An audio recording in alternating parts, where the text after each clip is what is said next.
Bonjour, dans cette vidéo, je vais vous montrer la propagation dynamique des armatures et l'amélioration des étiquettes d'armature sous Revit 2023. Donc nous allons voir comment propager l'armature. Donc on va partir sur un petit exemple simple où on va commencer par créer par deux points un cadre. Donc je viens sur armature. Ensuite je vais venir sélectionner cadre. De mémoire c'est 5,20. Voilà. Et je vais choisir deux points. Je vais prendre mon plan de proche et je vais prendre un espacement de 20 cm et c'est bien parallèle au plan de construction. Voilà. Donc j'ai bien 20 cm d'espacement max. Donc après je viens ici et je vais m'appuyer sur les enrobages. Voilà. Alors, je vais prendre du HA6 plutôt. Ça paraît un peu gros. Voilà. Tac.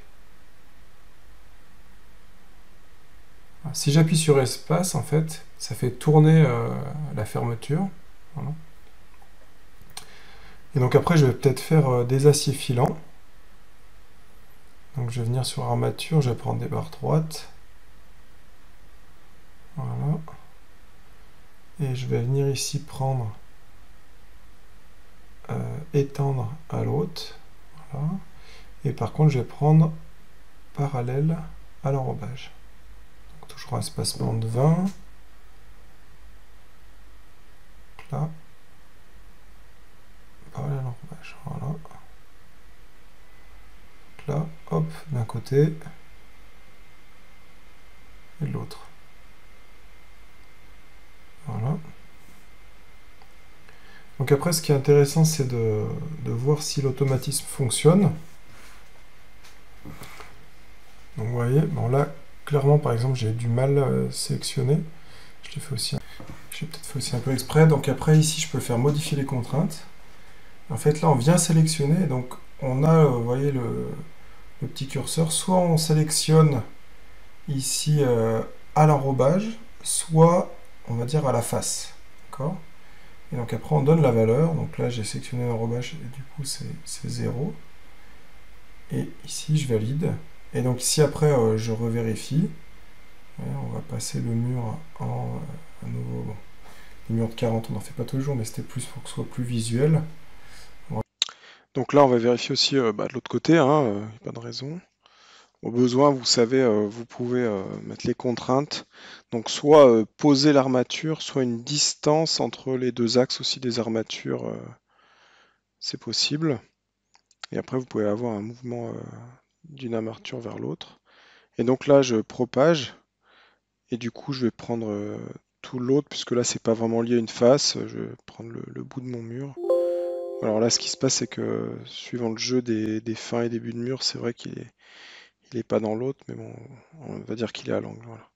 Et l'idée après, c'est quand même de vérifier que les contraintes sont bien comprises. Bon, vous doutez, c'est quand même de la copie intelligente en fait.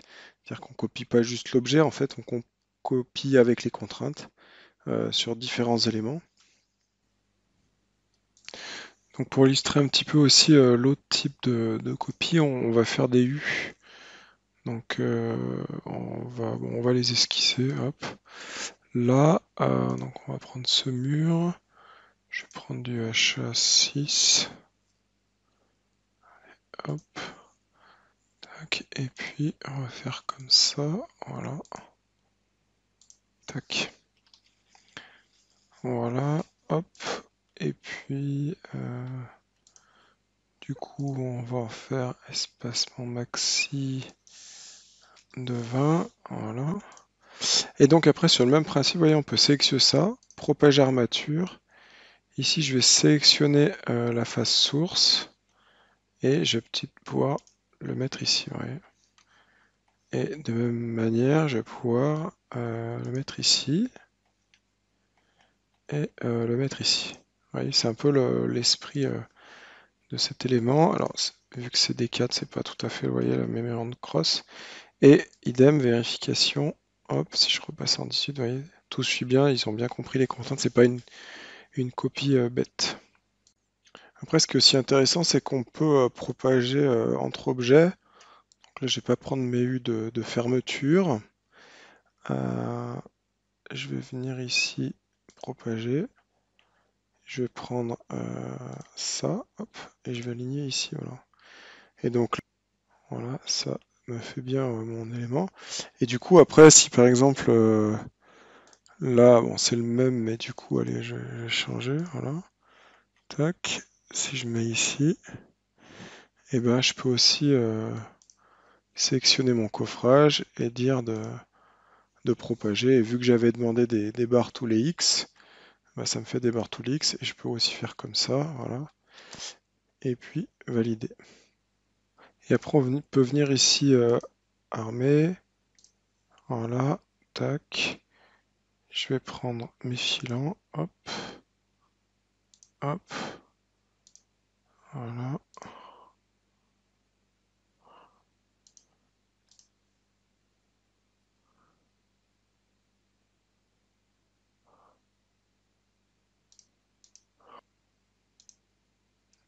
Je vais prendre la même étiquette.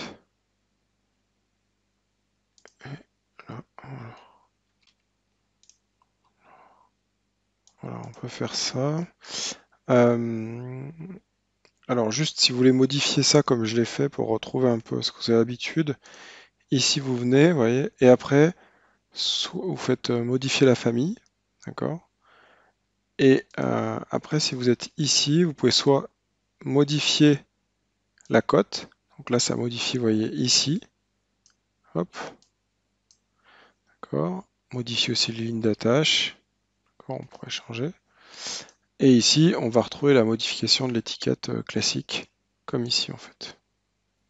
Donc là, on pourrait aussi utiliser la commande voyez, qui est ici, déplacer les aciers uniquement dans la vue, pour que ce soit peut-être un peu plus clair, voyez, faire quelque chose comme ça.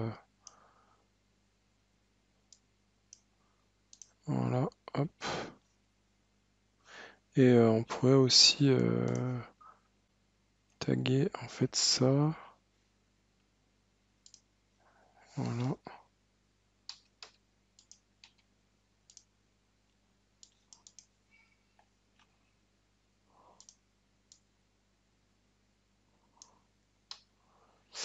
Voilà.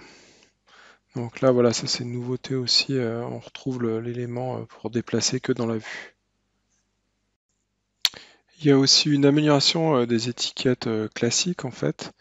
Donc si je viens ici, vous voyez, on l'a vu précédemment, mais là on peut fusionner les repères, vous voyez, ça avance ou ça recule, ces éléments. On a la possibilité de, de supprimer, vous voyez, certains repères qu'on voudrait pas afficher ou d'autres, vous voyez. Et après, vous tout sélectionner. Et on peut ajouter ou supprimer un autre, vous voyez, par exemple, là j'avais, hop, oublié celui-là. Alors forcément, si on prend un 4, c'est multiple parce que du HA 6 c'est du HA16, mais vous voyez, hop, voilà. Et donc là, j'ai 29 HA16. Et puis on peut faire quelque chose comme ça, voilà. Ça peut aussi nous servir pour copier des aciers freeform. Donc si je viens ici, par exemple, je prends ça et ça, voilà. Ouais. Et je vais faire propager.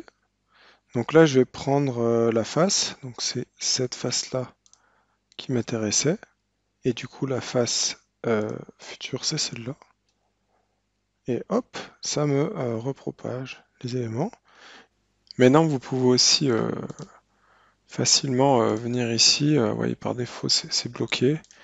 Donc là, on décoche et on charge dans le projet.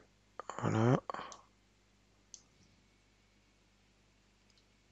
Et là, maintenant, une fois qu'on a modifié ce paramètre, et on peut changer l'angle. Voilà. Merci et à bientôt sur Village BIM. Bonne journée.